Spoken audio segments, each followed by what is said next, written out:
How to mend your heart after a breakup. Hello, beautiful people, and welcome to the Happily Committed channel. If this is your first time visiting the channel, welcome.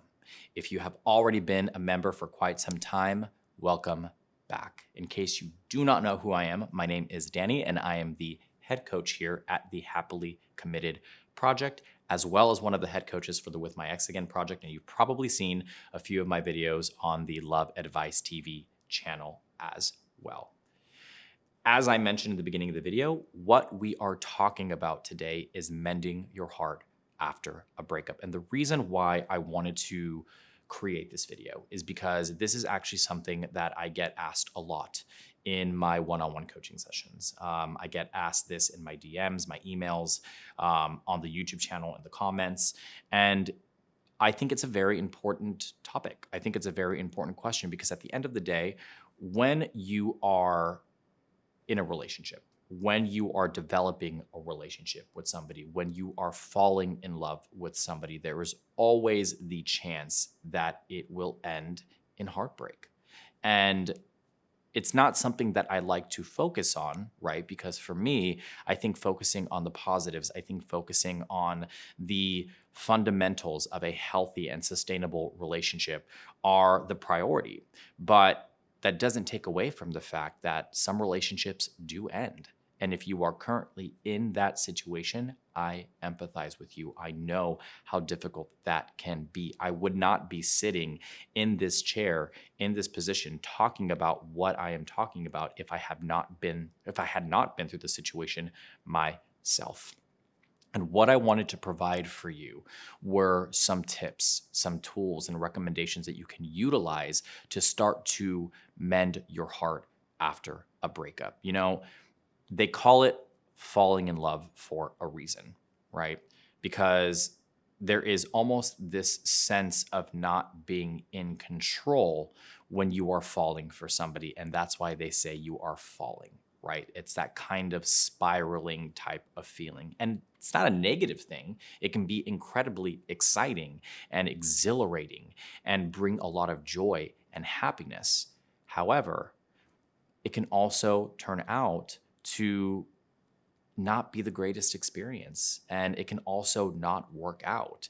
And if you are watching this video, then I am assuming you are in a situation where it's not working out. So what can you do currently, right now, to start to make some changes to help you move past this situation, right? And the first thing that I recommend is to make sure you are utilizing the no contact period.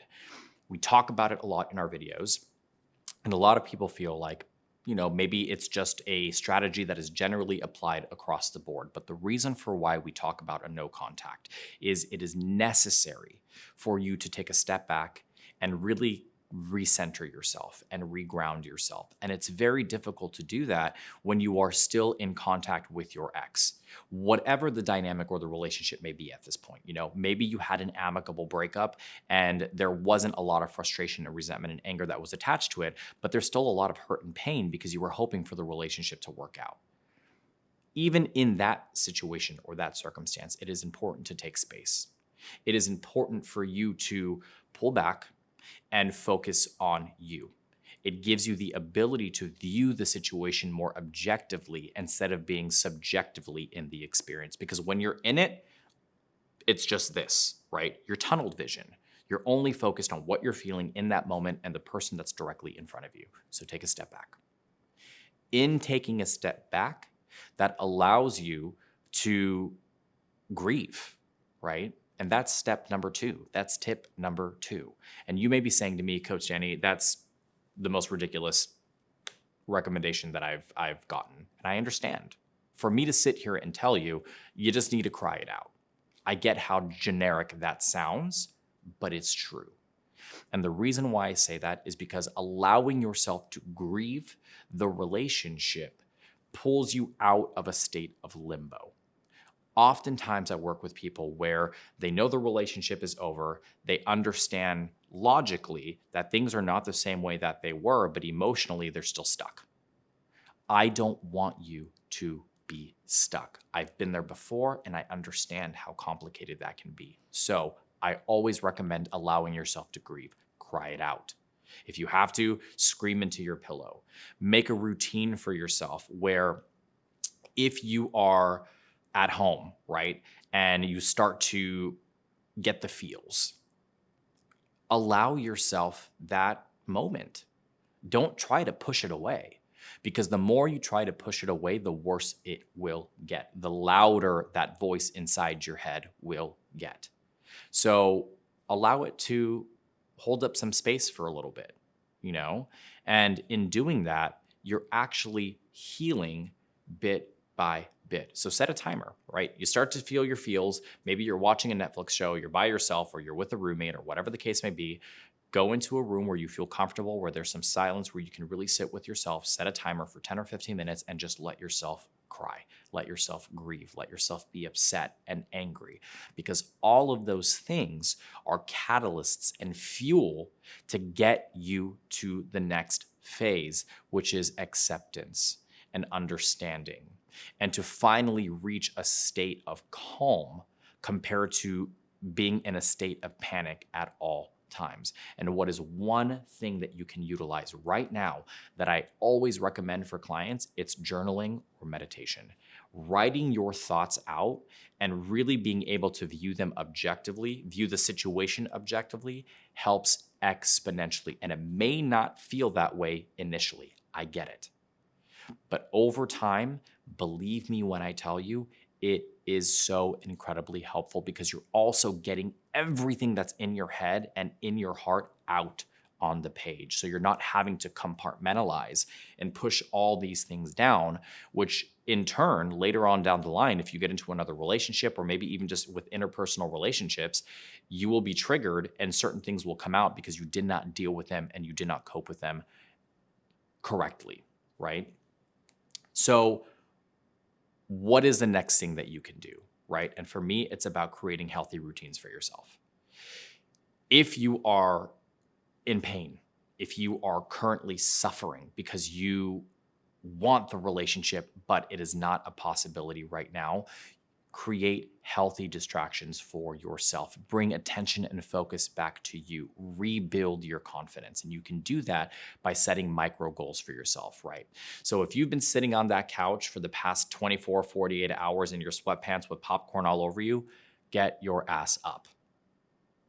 Get up.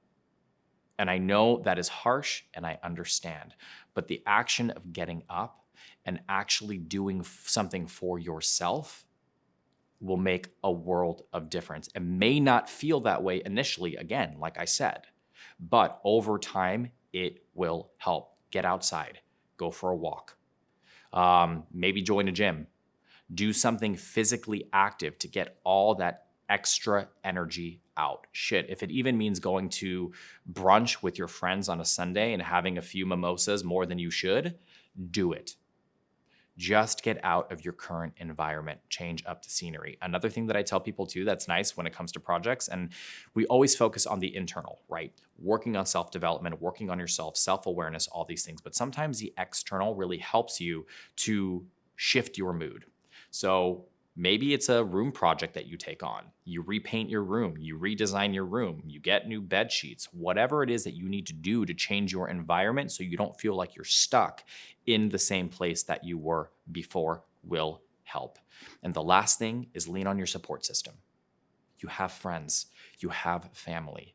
And I know depending on your situation, maybe you may not get the best advice from these people. You have to have at least one or two people in your life that you feel that you can confide in and get some kind of objective recommendations from. And if you don't, that is what I am here for. That is what we are here for. And if you feel like you need to speak to somebody, if you feel like you need more of an objective perspective on your situation, I am more than happy to guide you. I'm more than happy to support you and help you through that.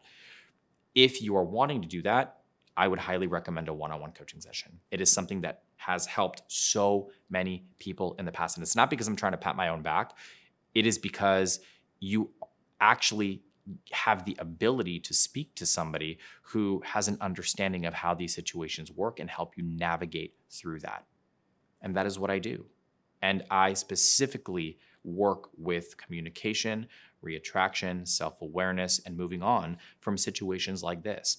So to make your life easier, I'm going to attach a link in the description box down below so you can book your one-on-one coaching session. There's also a training that we have that is incredible to help you move on from this situation. The training is literally called Moving On.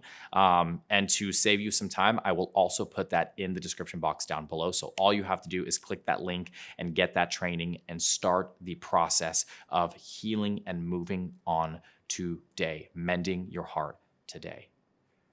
Again, I empathize with you. I know how difficult the situation is, but this is temporary. It will not last. You will get through this. Human beings are incredible. We are built to survive. We're built to continue on, and you will. But again, if you need a little extra help and support, I am more than happy to do that for you. So again, make sure you're hitting that link in the description box down below to book your one-on-one coaching session. And if you have not yet, and this is your first time on the channel, make sure you hit that subscribe button. Again, my name is Danny. I'm your life and relationship coach. I hope you're staying happy and healthy, and I'll see you guys in the next video.